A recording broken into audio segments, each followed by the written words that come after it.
Hola mis queridas amigas. Mi nombre es Rosa y hoy quiero contarles una historia sobre una abuela que una vez me habló de su propia abuela.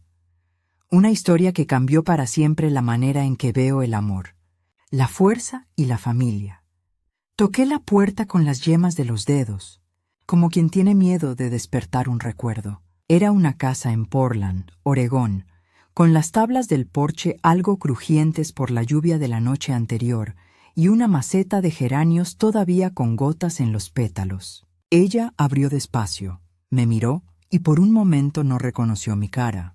Entonces me dijo, con esa mezcla de sorpresa y cansancio que traen los años, ¿quién viene a estas horas? Y yo, que había viajado desde tan lejos, me presenté y le dije que venía por la historia real que empezaba mucho antes que nosotras, en manos de una abuela que no se dejó borrar.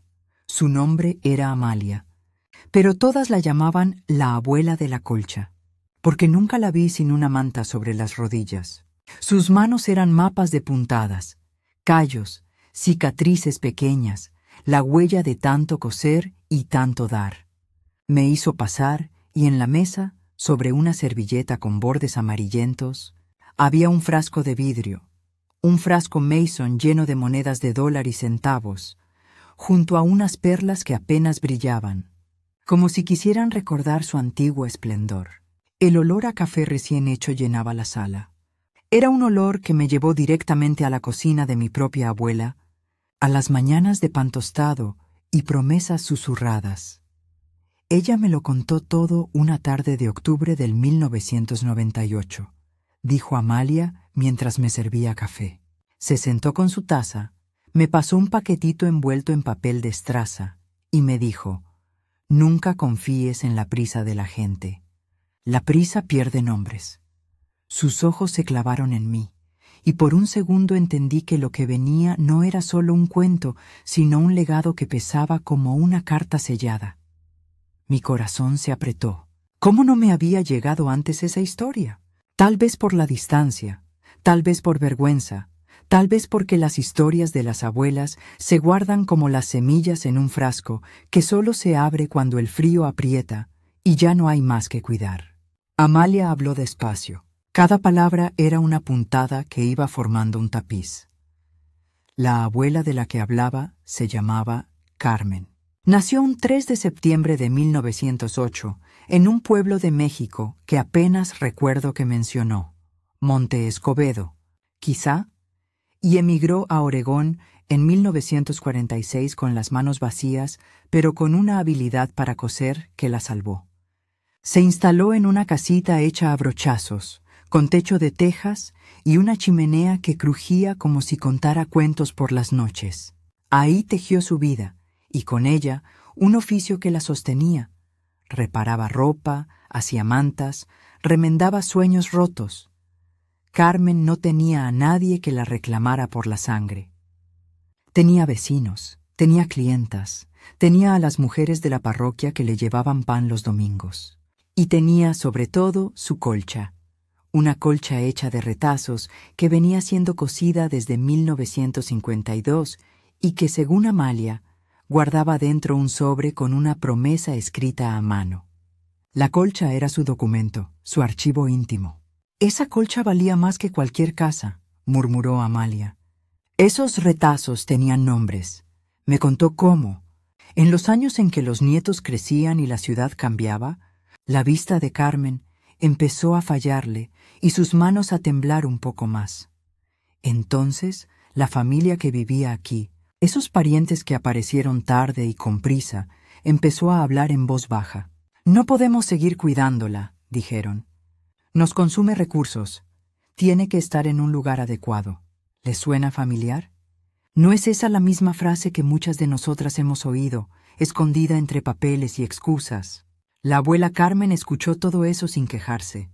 La oíron decir «está bien» y mirar su taza como si fuera una bola de cristal.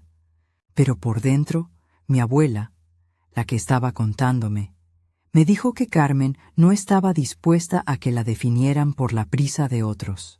Guardó sus monedas en un frasco Mason, igual que el que yo ahora veía en la mesa. Guardó las perlas de su collar, esas que le habían regalado en alguna boda lejana, en un pequeño estuche y puso la colcha en el mejor armario, con una carta debajo del dobladillo. Esa carta tenía fecha, 12 de mayo de 1995, y estaba firmada con su letra temblorosa. ¿Qué decía esa carta? Amalia no la leyó delante de nadie. Me dijo que la tenía guardada en su almohada hasta que yo fui capaz de entender. Les confieso algo, mis queridas amigas. Cuando Amalia me habló de esa carta, sentí que el suelo me temblaba bajo los pies. ¿Quién escribe una carta y la esconde debajo de una colcha? ¿Quién confía en la costura como en un notario? Carmen, me dijo Amalia, tenía el temple de las mujeres que saben que los papeles pueden perderse, pero una puntada se queda. Y así fue. La colcha estaba cosida con nombres, con fechas y con promesas pequeñas, un retazo para cada año de soledad, un parche para cada cumpleaños que pasó sin fiesta. Entre los retazos había también recibos de pagos. Una foto de 1958 de Carmen con una blusa blanca y la sonrisa intacta. Y por supuesto la carta con la promesa, la familia. Mientras tanto, no tardó en mostrar su plan. Hablaron con médicos, hablaron con abogados, hicieron listas de gastos. Querían convencer a Carmen de que era mejor un hogar de ancianos, con enfermeras y horarios. Le prometieron comodidad y olvidaron el verbo cuidar. «Te daremos lo mejor, mami», dijeron, como si lo mejor fuese un formulario con firmas. Carmen los miró con los ojos afilados de quien ha visto pasar estaciones. «Yo ya tengo lo mejor», respondió, y eso bastó para enfadar a la prisa. Una tarde, los nietos llegaron con cajas y palabras rápidas. Había un contrato sobre la mesa, un papel bien escrito que ofrecía trasladarla y firmar por ella si no estaba en condiciones. Los rostros eran los de siempre, manos limpias, relojes caros, teléfonos que vibraban con notificaciones. Carmen se quedó callada. Luego recogió su viejo frasco Mason, lo apoyó sobre la mesa y tomó las monedas una por una como si fueran fichas para un juego que nadie entendía. Contó hasta un total exacto, $3,142.37.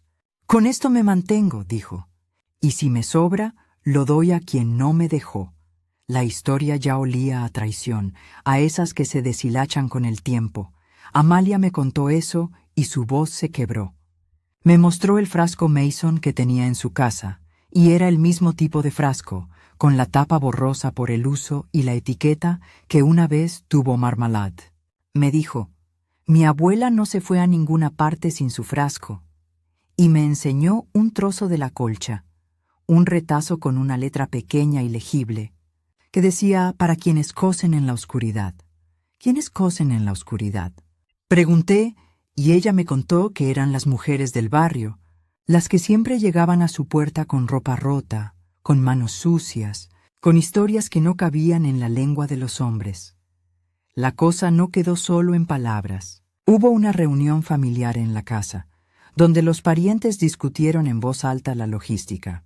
«Necesitamos tomar una decisión ya», dijo uno. «Esto no puede seguir», dijo otro. Preguntaron por el testamento. Carmen no tenía un testamento formal. Nunca fue al abogado. Pero sí tenía recibos, facturas, la colcha y una carta con la fecha del 12 de mayo de 1995. «Si no hay papeles, podemos manejarlo», pensaron. Y en su prisa empezaron a mover cosas. Una caja con ropa, una caja con juguetes viejos, una caja con cartas. Abrieron el armario donde estaba la colcha y, con manos que no supieron respetar el arte de desdoblar los recuerdos, comenzaron a buscar. Fue entonces cuando descubrieron, o creyeron descubrir, algo que los dejó fríos. Bajo la colcha había más que un sobre. Había una etiqueta de tela cosida con cuidado, con un nombre que ninguno esperaba. Decían que era el nombre de una organización, una sociedad de mujeres que hacía más de 30 años ayudaba a otras mujeres a aprender un oficio y a sostenerse. «¿Qué nombre?», pregunté en voz baja. Amalia apretó los labios y me dijo, «La Hermandad de las Agujas». Y en ese momento, el aire se llenó de un silencio que podía cortar el tiempo. La familia, desesperada por el control, quiso saber más. ¿Qué era esa hermandad? ¿A quién había abogado? ¿Cuánto dinero había realmente? Uno de los nietos, que trabajaba en banca, tomó el frasco Mason con desdén y dijo: «Con eso no vamos a ninguna parte». Pero las perlas y la colcha no eran solo dinero.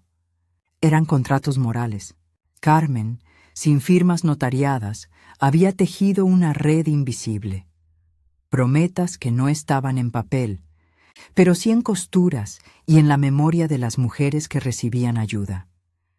Amalia me contó cómo. En esa misma reunión alguien sugirió abrir la carta. «Hay que abrirla ahora», dijo la voz que siempre quiere ganar tiempo. Y las manos comenzaron a rozar el papel amarillo que asomaba por debajo del dobladillo de la colcha.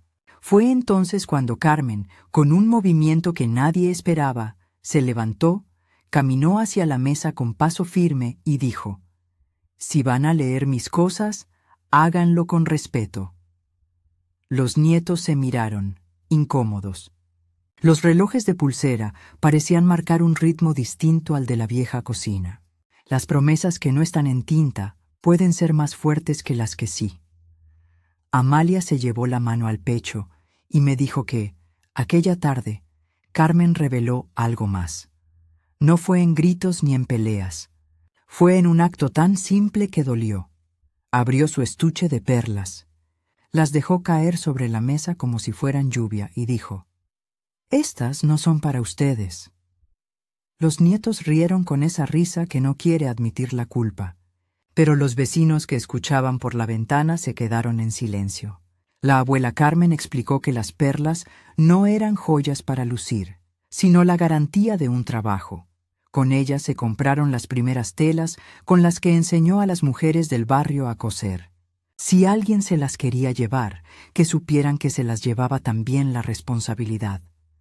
La tensión iba subiendo y la noche caía sobre Portland, trayendo consigo el rocío fresco. Afuera, los faroles de la calle proyectaban sombras largas. Dentro, la abuela Carmen se sentó de nuevo y con una voz tan clara que atravesó la sala, dijo: «Voy a hacer lo que me prometí hace años». Y en ese instante, varias manos buscaron el teléfono para llamar a un abogado. Pero no había abogado que pudiera desenredar esa dificultad. La promesa no era una cláusula legal, sino una decisión tomada con la paciencia de quien cose día a día. Ella sostuvo la carta y se la pasó a Amalia. Amalia me contó que aquella noche, cuando los parientes se fueron con caras largas y excusas a medias, ella se quedó con la colcha. Se quedó porque Carmen se lo pidió. «Cuida la colcha como cuidas la memoria», le dijo la abuela, y Amalia prometió. Me mostró la colcha y al tocarla, sentí las costuras como si fuesen mapas de un país que nunca supe que existía.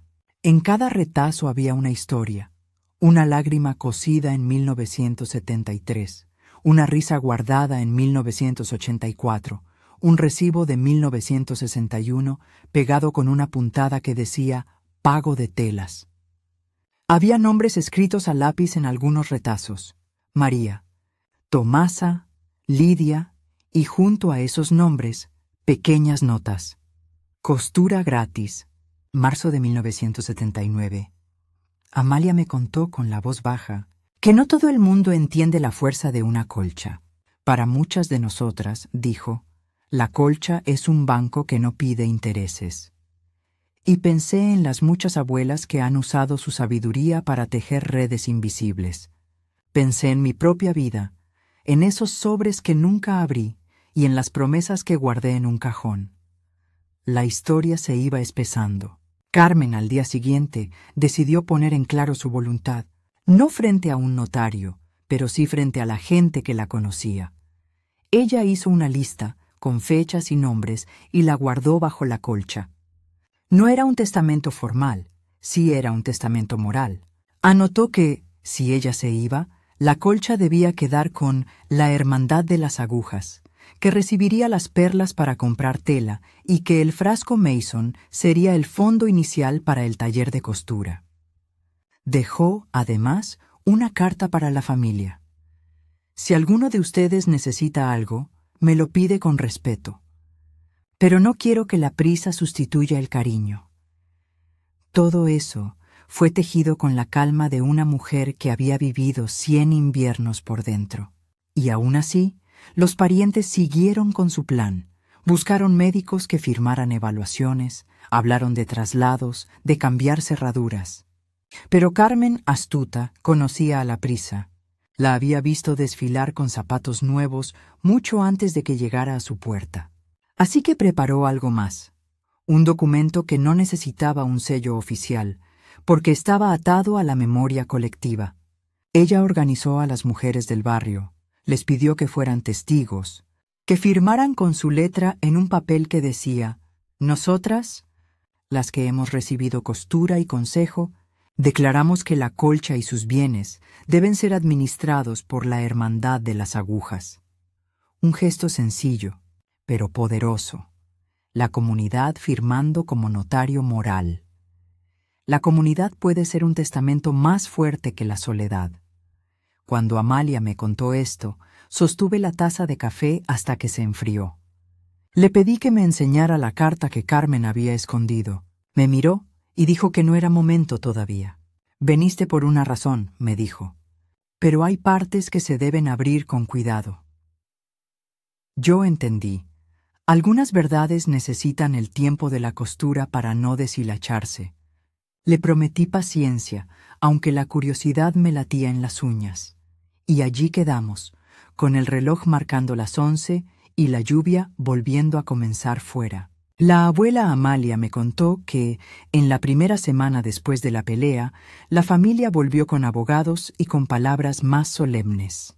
«Es por su bien», repetían, «la Hermandad de las Agujas, organizada por Carmen y custodiada por mujeres que no pedían títulos, se presentó en la casa con nombres y con la solidaridad que se siente como un abrazo cálido». Aquel abrazo fue, en palabras de Amalia, la primera línea de defensa. Y aunque no tenían papeles notariados, tenían otra cosa, la verdad que se puede ver en los ojos de quien ha sido ayudado. Alguien dejó un sobre la mesa. Cuando la noche terminó y la casa quedó en silencio, Amalia se quedó despierta hasta tarde, remendando a mano un retazo que parecía haber perdido su color. Me dijo algo que repito como si fuera una oración: «No es lo mismo que te cuiden, que te necesiten». Y en ese pensamiento cabe el mundo entero. Hay quienes cuidan por obligación y quienes cuidan porque su propia vida depende de la otra. Carmen supo ver la diferencia y, con la paciencia de su aguja, decidió qué tipo de cuidado quería para su final.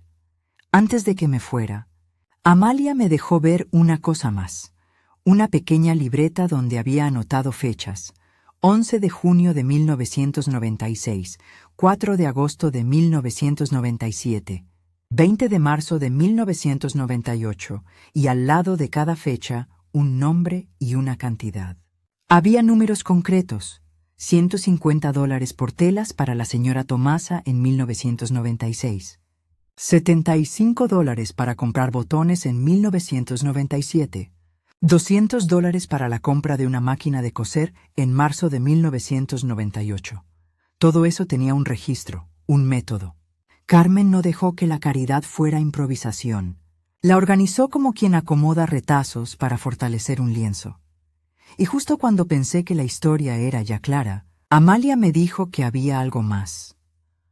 Había un sobre con papeles que nadie había visto aún, guardado en un bolsillo secreto de la colcha. Me llevó hasta la habitación, levantó la colcha con reverencia y, con manos que temblaron por un instante, deslizó su mano dentro del dobladillo. Abrí la boca para preguntar, pero no dio tiempo. Abrió el sobre ante mí. Abrí la boca, pero no dije nada. El sobre crujió como una hoja vieja al desdoblarse, y de él salieron papeles que olían a tinta y a tiempo. Había una carta escrita a mano, con la fecha que ya me habían repetido, 12 de mayo de 1995, y una hoja más gruesa con un sello que brilló bajo la lámpara, un timbre de la oficina del registro del condado de Multnomah. Mis manos se pusieron frías. No sabía qué esperamos las mujeres cuando una cosa así aparece. ¿Justicia? ¿Alivio? ¿Vergüenza ajena? Amalia me miró con los ojos grandes, igual que cuando era niña y estaba a punto de descubrir si bajo la mesa había un regalo. La primera hoja era la carta, letra redondeada con la caligrafía que ya había visto en algunos recibos pegados en la colcha. Yo, Carmen López, propietaria de la casa situada en 1428 C. Lambert Street, Portland, Or, en plena posesión y uso, declaro que cedo en donación irrevocable a favor de la Hermandad de las Agujas mi casa y todos sus bienes muebles, para que se use como taller y refugio de costura para mujeres necesitadas. Fecha: 12 de mayo de 1995. Firma: Carmen López. Debajo de la firma había 2 nombres escritos a mano, como si fueran testigos: Tomasa Hernández y Lidia Morales, y junto a ellos la firma de una notaria, Peggy Hensley, con un sello en tinta azul. Había además un sello oficial, y no cualquier sello. Tomé el papel con cuidado, como quien recoge un huevo. No era una fotocopia, era el original. Una línea de perforaciones en el borde, la tinta un poco corrida por la humedad de los años, la huella de un pulgar que había sostenido esa carta tantas veces. El documento siguiente era una copia certificada del Deed of Gift, un documento de cesión, con el encabezado de la oficina del registro y un número de registro, 95-2046. En letras mayúsculas, la línea decía: Recorded May 15, 1995, Multnomah County Recorder. Había un sello en relieve que se podía sentir si pasabas el dedo por encima. Sentí que el aire en la habitación se hacía más denso. Fue como cuando una maleta que has dejado en la azotea durante años baja y pesa más de lo que pensabas. Amalia me miró, y las palabras que soltó fueron un susurro más que una frase. Lo había hecho. Ella había hecho todo lo correcto. Sus manos temblaban, y al mismo tiempo sostenían aquello con una seguridad de quien pierde y encuentra una brújula. Me contó que después de la reunión familiar, cuando la familia intentó mover la colcha, cuando los nietos sacaron cajas y cuando los abogados empezaron a hablar de traslados, Carmen fue al registrador y dejó todo en regla. No fue al abogado que aconsejan las revistas, dijo Amalia con una sonrisa amarga. Fue con la gente del distrito, con la señora del registro, con las vecinas que pueden firmar y con la palabra que hace firma, la comunidad. Y la comunidad firmó. Esa es la ley de los pueblos pequeños y de las manos que trabajan, pensé. A veces la ley formal y la ley moral se encuentran en un mismo papel. Los parientes, cuando volvieron con más confianza al día siguiente, encontraron la casa con mesas ordenadas y la colcha lejos del alcance de manos apresuradas. Pero la prisa tiene recursos. Llamaron a un abogado del centro y enseguida apareció un documento de su parte, una transferencia de título, fechada en agosto de 1998, con la firma de Carmen y la de un tal Eduardo Ramírez, un nieto de los que aparecían con relojes caros. En esa transferencia se alegaba que Carmen, en un momento de supuesta lucidez disminuida, había decidido traspasar la propiedad a sus parientes. Ahí comenzó la pelea de papeles, un documento con sello de 1995 frente a otro que decía 1998. Una carta de donación frente a una transferencia. ¿Cuál tenía más peso? ¿El amor o la prisa? ¿El notario de la comunidad o el abogado con corbata? No subestimes a quien sabe contar monedas. Saben también dónde guardar los documentos. La Hermandad de las Agujas, según la carta y la copia registrada, había sido la beneficiaria desde 1995. El frasco Mason no era un símbolo aislado. Era la semilla de un proyecto que Carmen había planeado con toda la paciencia del mundo. Juntar monedas, enseñar telas, comprar una máquina de coser. Las perlas, que ella había dejado en la mesa como lluvia, eran el capital inicial para comprar más tela. Todo estaba planeado. Y sin embargo, la familia traía un papel que, si lo aceptaban, borraba la intención original con la excusa del tiempo. Ella cambió de opinión, decían. ¿Cambiar de opinión? ¿A los 90 años? Con la misma letra con que había firmado en 1995, las preguntas se multiplicaban como sombras. Amalia y las mujeres de la hermandad no se quedaron de brazos cruzados. Ofrecieron testigos, vecinas que habían visto a Carmen firmar, la señora del registro que recordaba la fecha porque fue el día que su hija tuvo gemelos y ella se quedó a mitad de jornada, el panadero que la vio con el sobre cuando fue a comprar pan. Reunieron recibos, los números que vi en su libreta, las fotos donde Carmen entregaba botones, las tarjetas de agradecimiento. Todo eso formó un cuerpo de pruebas no tan frágil como la familia pensaba. La tensión subió a un punto donde los relojes dejaron de marcar tiempo humano y empezaron a marcar nervios. En una de las reuniones en la sala, el abogado de la familia, hombre pulcro, voz segura, leyó la supuesta transferencia de 1998 en voz alta, con la intención de que la lectura misma hiciera caer la verdad del lado de la prisa. Firmó en 1998, dijo con autoridad. La firma tiene fecha de 1998. El silencio fue grande. Carmen, sentada en su sillón con la colcha sobre las rodillas, sonrió y dijo: «Si hay fechas, hay una oficina que registra las fechas». Alguien murmuró que la notaria de 1995 ya había muerto, que los registros podían ser confusos, que el tiempo borra la memoria. Pero la carta y el sello del registrador seguían ahí, con la tinta azul y el relieve. A veces la tinta es más fiel que la memoria. La verdad tiene paciencia. La mentira corre, pero se cansa. Entonces, ocurrió algo que nadie esperaba. La familia presentó una factura de electricidad del 2001, donde alegaban que ellos habían pagado el mantenimiento de la casa desde 1998. Era una hoja con un sello del proveedor energético. Decían que eso demostraba su cuidado y por tanto su derecho. Amalia puso la factura junto a la hoja registrada de 1995 e hizo un gesto que me pareció sencillo y letal.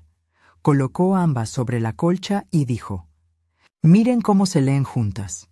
La factura de 2001 demostraba pagos, no titularidad. La campaña de la prisa había transformado una preocupación en estrategia legal. Y en esa estrategia, la moral era solo un adorno. El conflicto escaló. Hubo preguntas de un tipo que desgastan. ¿Por qué Carmen no fue al abogado? ¿Por qué no dejó todo en un testamento formal? La respuesta de Amalia, dicha con serenidad, fue como un latido. Porque la forma legal no siempre es la forma de la comunidad. Mi abuela vivía entre telas, no entre escritorios. Aquella honestidad resultó tan convincente que varias vecinas comenzaron a hablar de cómo Carmen, en 1995, había gastado 3 mañanas enteras en la oficina del registrador firmando y explicando el propósito de su donación.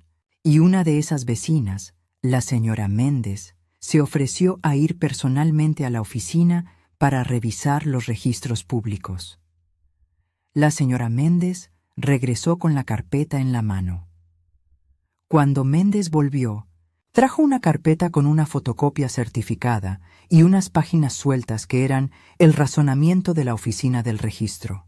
«Aquí está», dijo, y apoyó todo sobre la mesa.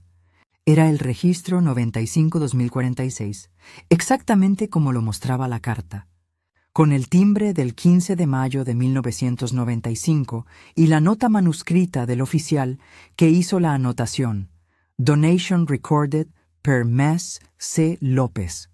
Witnesses T. Hernández. L. Morales. Filing fee paid».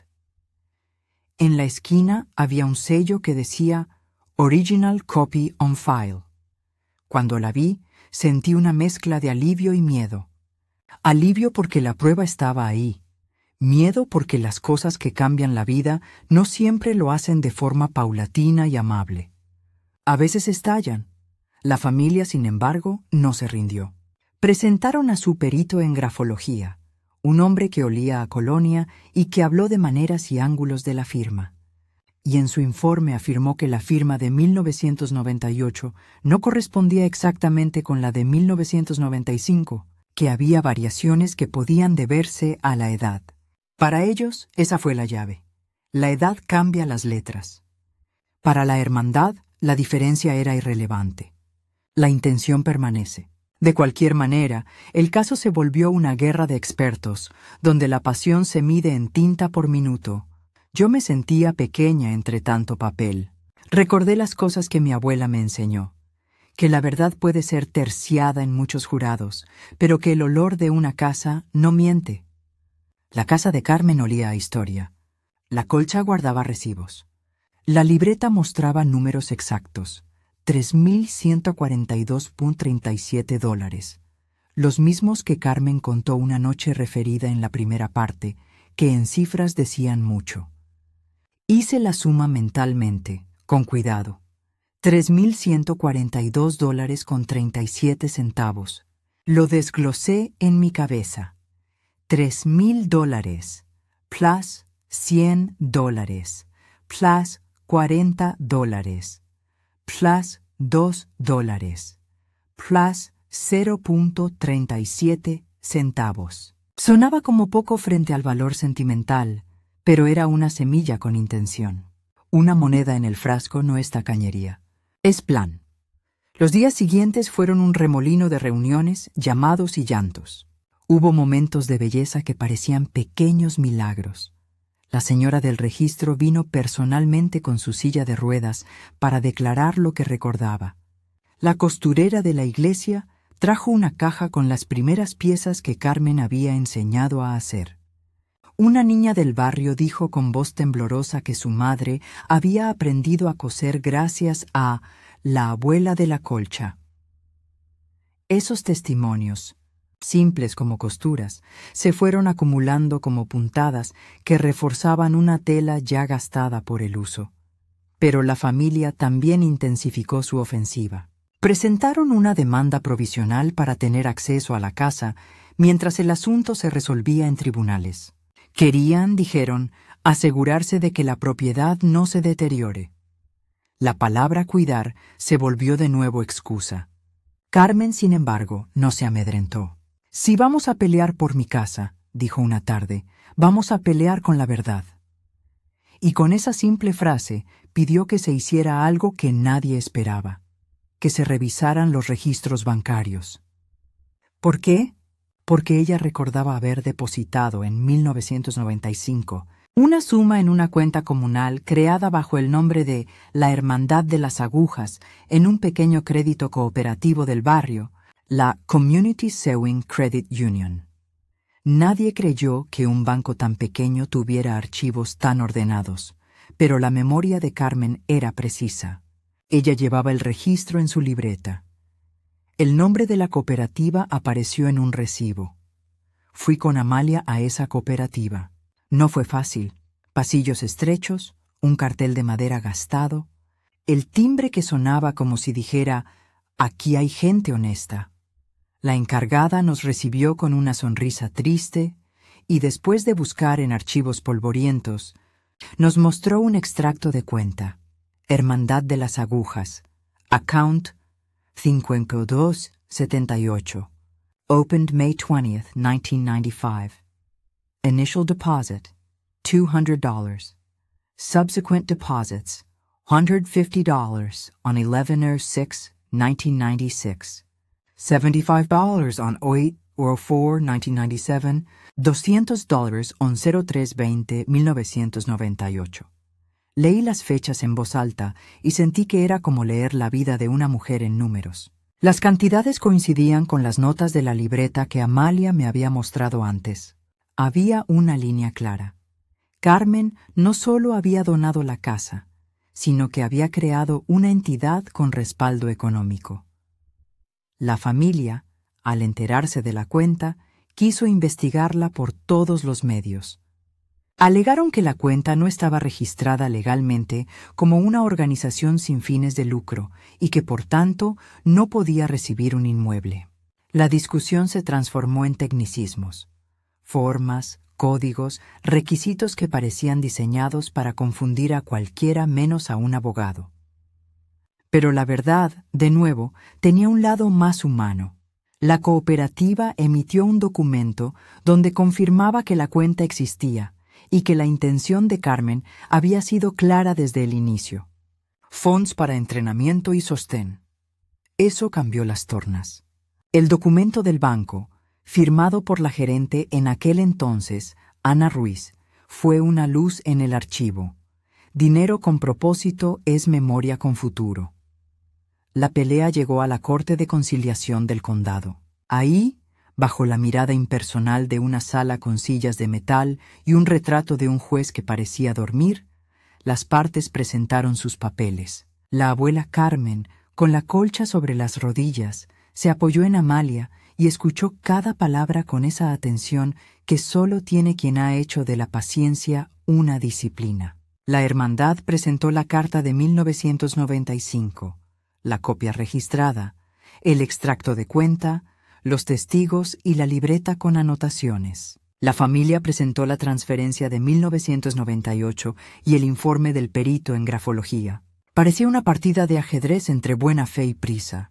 Yo estaba ahí, con las manos frías, sintiendo que cada prueba era una pieza movida en tablero viejo, y entonces, cuando la balanza parecía todavía laxo, ocurrió algo que cambió el aire de la sala. La juez pidió que se hiciera una comparación entre las firmas de 1995 y 1998 con documentos oficiales del condado, cosas como el registro de votación y las declaraciones de impuestos. «Queremos certidumbre», dijo con la voz que encierra la paciencia de los tribunales. Eso abrió otra puerta. Detrás de los archivadores, en la oficina de registros, alguien recordó una carpeta con viejos formularios de pago de impuesto predial firmados por Carmen en 1994 y 1996. Si esas firmas coincidían con una o con otra fecha, habría menos espacio para la ambigüedad. Sacaron una carpeta amarilla con sellos de 1994. La carpeta amarilla tenía 3 declaraciones de impuesto predial: 1994, 1996, 1999, todas con firmas que mostraban el paso de los años. Un analista, invitado por la corte, trazó con su lápiz las líneas de esas firmas. No era un perito espectacular, solo alguien con ojos entrenados, pero dijo algo que nadie esperaba. La firma tiene variaciones, sí, pero la caligrafía tiene rasgos propios que no cambian. En 1995 y 1998 hay trazos y particulares que corresponden a la misma mano. Esa frase fue una bomba. No declaraba un veredicto, solo ubicaba la cuestión en un terreno más humano. La juez entonces pidió que el registro del condado facilitara el original del efecto, registrado en 1995, el que la señora Méndez había mostrado en copia certificada, para cotejarlo con los originales de 1998. La señora Méndez se fue corriendo ese mismo día al registro y volvió con la carpeta gruesa, con la nota oficial que decía «Original on file». La entregó con reverencia, como quien pone sobre la mesa la prueba de un milagro. La juez la abrió, miró la tinta, el sello, el relieve, tocó con la yema el papel, con esa mezcla de protocolo y humanidad que a veces se ve en las cortes. Levantó la vista, como si quisiera que los presentes entiendan la trascendencia de lo que tenía en las manos, y dijo: «Esto cambia mucho». Hubo un murmullo, un suspiro. La familia se quedó en silencio, como si de repente el ruido de sus relojes hubiera dejado de importarle. Carmen, que hasta entonces había escuchado en calma, se inclinó hacia adelante. «No puedo creer que mis retazos de tela necesiten tanto esfuerzo para sostenerse», dijo con una voz suave que le encantaba a quien la escuchaba. «Yo pensé en las colchas que nuestra abuela había cosido en la cocina, con la radio encendida, y en cómo esas colchas llevan la historia de generaciones en su puntada. La ley puede ser fría, pero la comunidad tiene memoria caliente. Y entonces la juez hizo algo que nadie esperó. Anunció que, antes de tomar una decisión, pediría una inspección forense del papel y de las tintas, por si acaso había manipulación. Fue un momento de tensión mezclado con esperanza. El veredicto parecía lejos, pero la verdad se acercaba con pasos técnicos. La familia no aceptó bien la idea, por supuesto. Para ellos, la ciencia sonaba a demora y ellos querían resolver lo más pronto posible. Pero para la hermandad, la ciencia fue una herramienta que podía mostrar lo que el tiempo había intentado oscurecer. Llegaron los peritos con una caja de herramientas que parecía sacada de una novela. Lupas, indicadores de pH, papeles de control. Trabajaron con devoción, como si fueran curanderos de la verdad.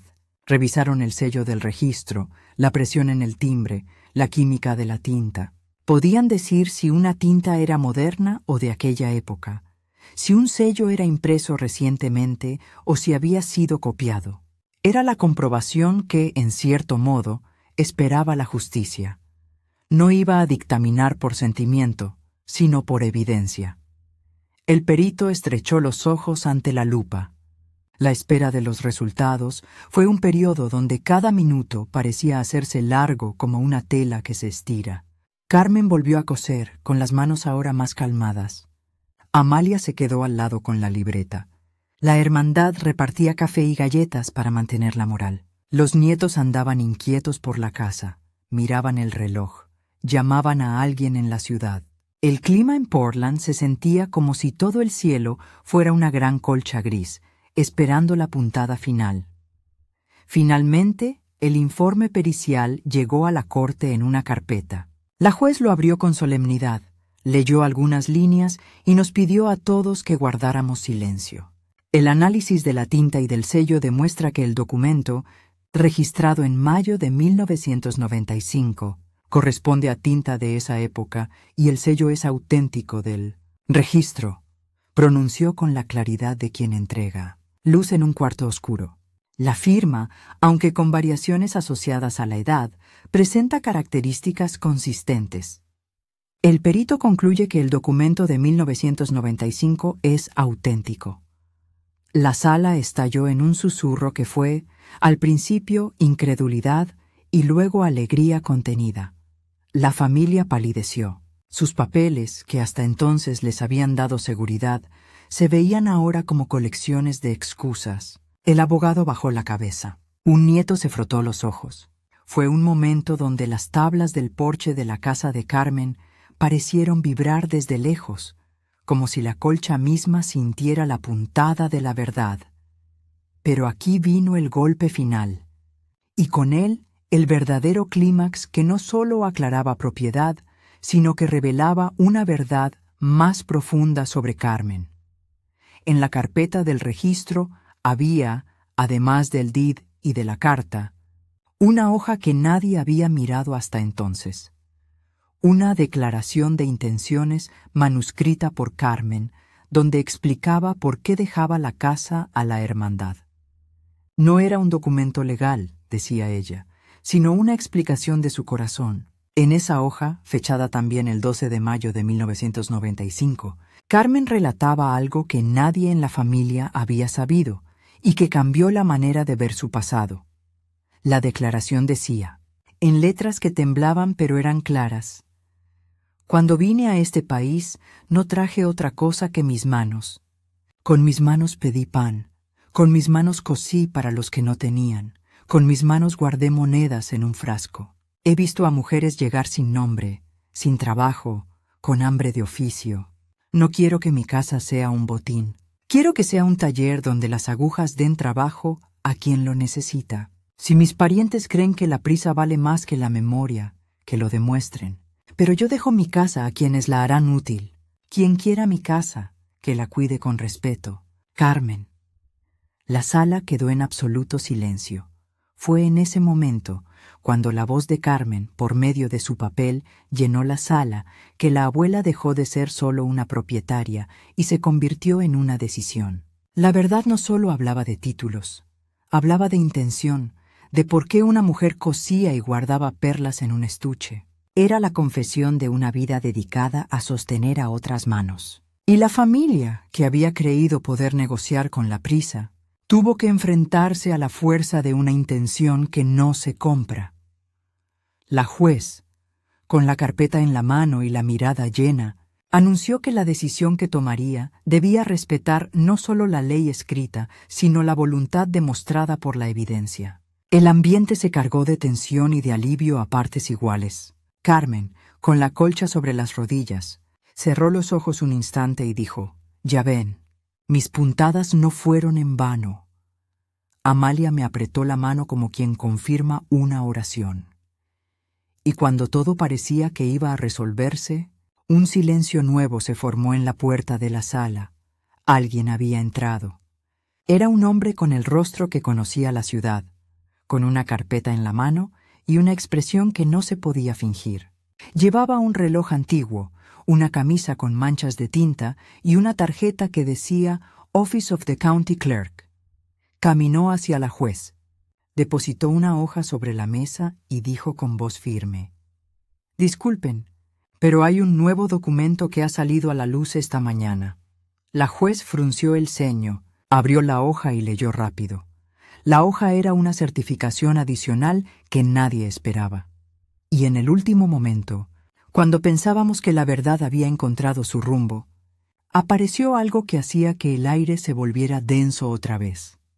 La hoja certificaba que, además del registro de 1995, existía una nota marginal en el archivo, una anotación hecha el 20 de mayo de 1995 por un empleado que decía: «Investigue posibles testamentos anteriores en caja fuerte de la casa», y que esa nota llevó a una cajita escondida detrás de una tabla del suelo donde había más papeles. La juez levantó la vista. «Esto cambia la naturaleza del caso», dijo. «Mis manos se cerraron en un puño». Carmen abrió los ojos, y por primera vez vi en ellos algo que no había visto antes, un brillo que podía ser miedo o determinación. Amalia me miró, y sin decir palabra supimos que algo más venía. Entonces la juez llamó a un alguacil para que fuera a buscar la caja en la casa de Carmen. Y así, justo cuando la sala empezaba a respirar de nuevo, la puerta se cerró y quedamos esperando que el alguacil volviera. El alguacil regresó con la caja, arrastrando el paso como quien trae un baúl de secretos que no deben sacudirse de una vez. La puso sobre la mesa con cuidado, como si temiera que el contenido pudiera romperse al contacto con el aire. Amalia se levantó. Sus manos eran las de siempre, firmes, con las venas marcadas por las tareas de una vida. Yo me acerqué sin poder contener el temblor en el pecho. Sentía que si abríamos esa caja, la casa entera respiraría distinto. La tapa crujió, y dentro había una serie de sobres amarrados con una cinta, papeles sueltos y un paquetito envuelto en papel encerado. Entre los papeles apareció algo que me dejó sin aliento: recibos de banco, talonarios de cheques cobrados y, en una esquina, líneas escritas a mano que parecían la huella de alguien con prisa. Los recibos mostraban transacciones fechadas entre abril y diciembre de 1998, retiros, transferencias, depósitos que no cuadraban con lo que la libreta de Carmen mostraba. Y allí, en letra que yo ya había visto y reconocido de otras hojas, había una firma que coincidía con la del tal Eduardo Ramírez, en la transferencia que la familia había usado como prueba. No era una sola hoja, eran varias. Había más que solo un recibo. Amalia se quedó callada un segundo, tomó una de las hojas y la puso frente a todos. «Esto es un talón de pago endosado», dijo con voz contenida. «Miren la fecha, 10 de septiembre de 1998. Y aquí pueden ver que el cheque fue cobrado a nombre de Eduardo R». La sala, que ya había vivido tantas conversaciones, pareció encogerse. El abogado de la familia intentó desviar la mirada. El nieto llamado Eduardo jugó con su anillo.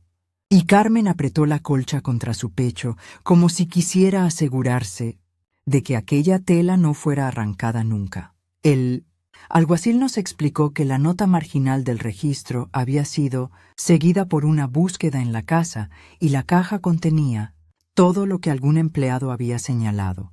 Investigar caja fuerte. La cajita detrás de la tabla del suelo había sido abierta por la misma mano que la dejó. En ella estaban los recibos, las anotaciones detalladas de pequeñas transferencias, y por si alguien quería más prueba, la fotocopia de un formulario firmado por Eduardo, donde aparecía la autorización para retirar fondos de la cuenta de la hermandad. Un permiso que, según la copla de papeles, él mismo había firmado con fecha del 12 de noviembre de 1998. La combinación era brutal. No solo un intento de usurpar la casa, sino movimientos de dinero que iban en contra de la intención de Carmen. La juez pidió silencio y miró a Eduardo con una calma que dolía. «Señor Ramírez», dijo, ¿puede explicar por qué su nombre aparece como beneficiario en cheques y retiradas de la cuenta de la hermandad en 1998? Eduardo tragó saliva. Sus ojos se movían de un lado a otro, como quien intenta recordar un baile cuyo compás se le fue. Yo ayudaba a la abuela con las cosas», empezó con una voz áspera. «Eran pagos por arreglos, por mantenimiento». La juez levantó la mano. «¿Y los endosos a su nombre?» Eduardo bajó la vista. La sala contuvo la respiración. La prisa roba despacio, pero deja huellas. Entonces entró en escena el perito en documentos que había trabajado días atrás. Trajo una lupa, una lámpara ultravioleta y una carpeta con sus hallazgos. «Señoría», dijo, «hemos comparado las firmas y las impresiones de tinta. Además de la coincidencia caligráfica, algunos talonarios muestran marcas de presión distintas, como si alguien hubiera usado una pluma con diferente tinta para forzar ciertas líneas». Explicó cómo los endosos presentaban trazos que no correspondían con la firmeza de la mano de Carmen en documentos anteriores, y cómo había evidencia de que algunos documentos administrativos habían sido manipulados para presentar una supuesta transferencia en 1998. La sala estalló en susurros. El abogado de la familia intentó objetar la metodología, pero la juez, que ya había leído el informe pericial, negó la objeción con un gesto casi maternal. «Los hechos están aquí», dijo señalando los papeles, «y la corte debe actuar». En ese momento, Eduardo palideció. Sus manos se cerraron en puños. A su lado, otros nietos bajaron la mirada, sorprendidos como si de pronto su orgullo se hubiera convertido en una pelota de papel arrugada. Él negó, pero las pruebas hablaban. Lo que siguió fue una escena que yo no olvidaré. Eduardo, acorralado por su propia prisa y por papeles que eran más fieles que sus palabras, rompió en llanto. No fue un llanto melodramático, sino un sollozo que resonó en la sala como un motor detenido. «Lo siento», dijo entre lágrimas. «Lo hice por necesidad. Creí que la casa iba a perderse. Pensé que si la transfería, al menos la manteneríamos nosotros». Sus palabras no borraban los cheques cobrados ni los depósitos que mostraban un desvío de fondos. Su arrepentimiento llegó tarde, pero llegó. Y en el juramento de la corte, esas palabras valieron tanto como una puntada mal hecha. Podían no reparar todo, pero obligaban a mirar. La juez, con la serenidad de quien administra la ley y la justicia, ordenó una investigación penal por malversación y falsificación de documentos. Además, dictaminó medidas cautelares. La casa quedaría bajo tutela temporal de la corte y administrada por un fideicomiso provisorio nombrado a favor de la Hermandad de las Agujas hasta que se resolviera la causa. La familia podía impugnar, sí, pero la evidencia y la voluntad de Carmen tenían peso. Fue un momento de justicia medida, de esos que no suenan como estruendo, sino como el cierre de una puerta con llave firme. La verdad, aunque lenta, encuentra la cerradura. Con la orden de la juez, la comunidad exhaló. La hermandad, que había temblado por días, recibió un aliento enorme. El juez dispuso además que la cooperativa del barrio, la Community Sewing Credit Union, pusiera en custodia los fondos identificados como pertenecientes al proyecto de Carmen, y que los recibos de la caja fuerte fuesen verificados por un contador independiente. Era la primera vez que la pequeña red que Carmen había construido veía reconocida su validez por una institución. Fue un triunfo más allá del terreno legal. Era una reparación moral. Volvimos a la casa en un grupo silencioso. Carmen, Amalia, la señora Méndez, algunas costureras y yo. La puerta crujió igual que el primer día que la visité. El café seguía en la mesa, ahora frío, pero con aromas que parecían de victoria. Carmen caminó hasta la ventana y miró la calle donde los geranios recibían aún gotas de lluvia. «Quiero que la casa viva», dijo con voz tranquila. «Quiero que mi colcha siga dándole abrigo a quien llega sin nombre». Sus palabras flotaron como hilos que atan corazones. La hermandad no perdió tiempo. Con la autorización provisional y el fondo inicial del frasco Mason más lo que había en la cuenta cooperativa, se organizó una pequeña asamblea el 14 de noviembre de 1999, fecha que la memoria me remarca con nitidez, y se decidió abrir el taller con un nombre que Carmen había sugerido en su carta: Taller La Casa de la Aguja. Compraron una máquina de coser nueva con parte del dinero. Arreglaron mesas, colgaron la colcha en la pared principal como si fuera el retrato de una fundadora, y comenzaron a inscribir mujeres que querían aprender. Fue una mañana de cosas simples, risas, hilos, botones, y la sensación de que algo quebrado se estaba curando con puntadas. La máquina de coser hizo su primera puntada. Carmen asistió a la inauguración con su chal tejido y sus ojos brillando. La vi recorrer las mesas con una lentitud que tenía el sabor de la satisfacción. Tomó una aguja, mostró a una joven cómo enhebrarla, y sus manos, que habían hecho tanto, volvieron a ser útiles. «Estas son mis herederas», dijo señalando a las muchachas y mujeres que se reunían. «No quiero que mi nombre sea recuerdo vacío. Quiero que sea taller». Y la gente, emocionada, la aplaudió con ternura. El nieto Eduardo observó desde un rincón. Sus manos estaban vacías esta vez, pero su mirada parecía pedir permiso para entrar. La justicia siguió su curso en los meses siguientes. Hubo audiencias, peritajes adicionales, y finalmente, en marzo del 2000, la Corte dictaminó que la transferencia de 1998 era nula por falsificación y malversación. Eduardo fue condenado a devolver las sumas detectadas, una cantidad que alcanzó a los $2.430 en total, según las auditorías, y a realizar servicio comunitario en el taller durante 6 meses, además de pagar una multa que serviría para ampliar los programas de costura. Fue un castigo que tuvo la intención de reparar, devolver el dinero, dar trabajo y reparar la confianza. A algunos les pareció leve, a otros justo. Yo lo vi como la justicia que intenta aprender a curar más que a castigar. A veces la justicia pide que el que rompe también repare. La comunidad celebró con una fiesta pequeña, pan casero, café y canciones viejas que las mujeres recordaban. Carmen, sentada bajo la colcha, dijo algo que me quedó tatuado. «No dejé esto por papeles, lo dejé por manos». Y así fue como la Casa de la Aguja empezó a dar empleo, a enseñar oficios, a coser uniformes y arreglos para quien lo necesitara, y sobre todo, a dar dignidad. El frasco Mason, que había sido la raíz del proyecto, se colocó en la entrada con una placa que decía «Semilla de Carmen, 3142.37».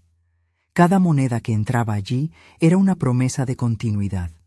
Los nietos que habían tratado de despojarla se mostraron avergonzados. Algunos pidieron perdón en público. Otros al principio se resistieron. Eduardo cumplió con su sentencia. Lo vi entrar al taller la primera semana con la cabeza baja, con las manos torpes para la costura. Al principio tropieza con la máquina, enreda hilo, y recibe miradas que mezclan recelo y compasión. Con el tiempo, sin embargo, sus manos aprendieron.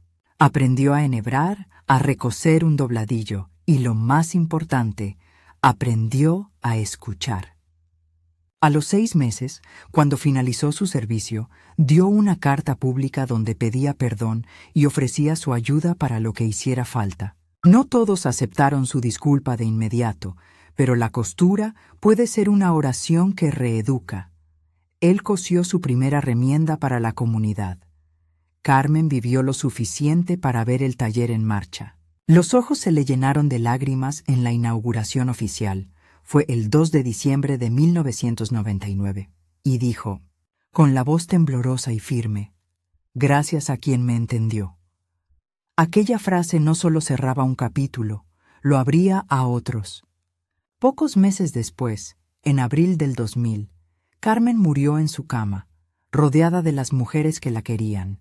No fue una muerte violenta ni triste en el sentido más cruel. Fue el cierre de una vida que encontró su sentido hasta el final. La despedimos con la colcha extendida sobre el ataúd y la casa de la aguja a su nombre. La despedida fue una ceremonia humilde y profunda. Vecinos, costureras, algunas autoridades del barrio y, por supuesto, Amalia y la hermandad. En el velorio, una de las muchachas del taller dijo, «Ella nos enseñó que las manos hablan». Y así fue.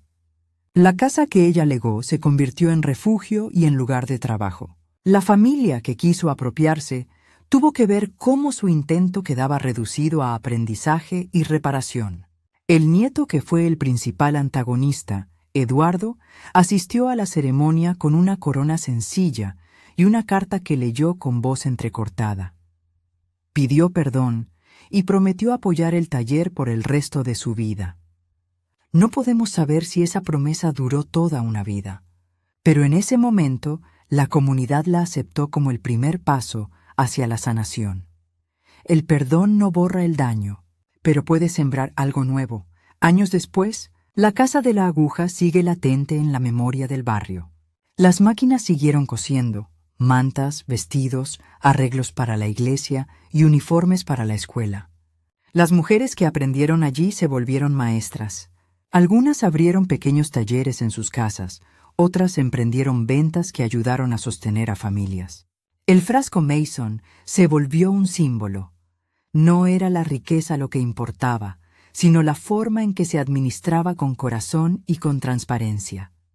Las perlas que un día fueron el capital inicial se convirtieron en sortijas para rifas que compraban agujas y telas.